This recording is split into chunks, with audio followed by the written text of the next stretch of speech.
Bismillah ar-Rahman ar-Rahim, alhamdulillah, wassalatu wassalam ala rasulillah.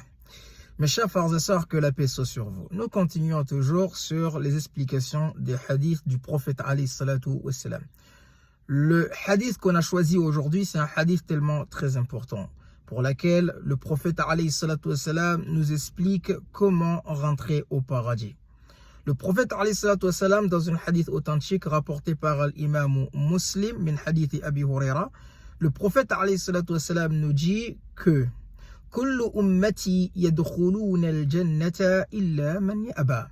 Toute ma communauté rentrera au paradis sauf celui qui ne veut pas. Ça, c'est tellement très bizarre que la majorité ou la totalité de la communauté de notre bien-aimé alayhi salatu wassalam vont rentrer au paradis sauf celui qui ne veut pas. Et là, les compagnons du prophète alayhi salatu wassalam, ils étaient étonnés comme nous, hein? Donc ils ont demandé la question au messager d'Allah, mais qui ne veut plus rentrer au paradis? Parce que ça, c'est une question tellement très bizarre.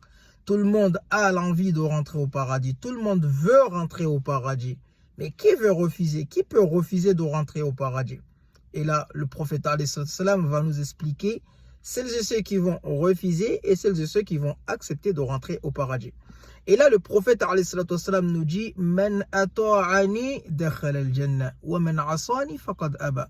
Celui qui va accepter de me suivre, de suivre ma sunna, rentrera au paradis. Et celui qui va refuser de suivre ma sunna rentrera à l'enfer. Pourquoi?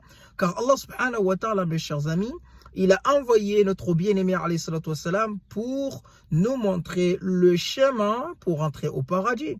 Le prophète alayhi salatu wassalam, sa mission c'est quoi? C'est de nous éclaircir les biens et de nous interdire le mal. Sa mission c'est quoi? C'est de nous enseigner la religion. Sa mission c'est quoi? C'est de nous enseigner le tawhid pour connaître Allah subhanahu wa ta'ala, pour adorer Allah subhanahu wa ta'ala, comme élever Allah jalla jalaluhu. Alors là, on a déjà pris dans cette hadith qu'il est important de suivre le prophète alayhi salatu wassalam.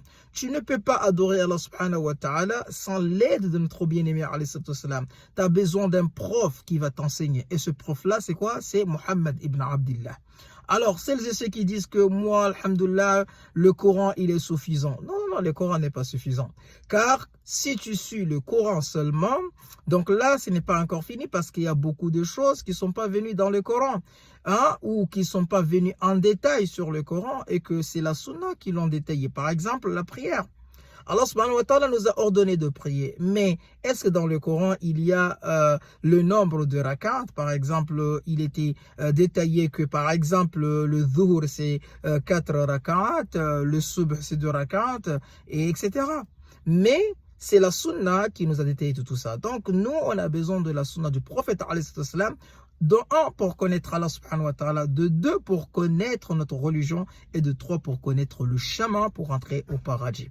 Alors ce hadith, il est tellement très important. Il y a beaucoup de choses à dire dans ce hadith. Sur le vidéo qui va venir, Inch'Allah, on va expliquer l'importance de la sunna et l'importance de suivre la sunna du prophète alayhi salatu wassalam.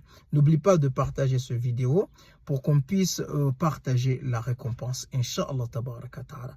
Que la paix soit sur vous et à bientôt, Inch'Allah.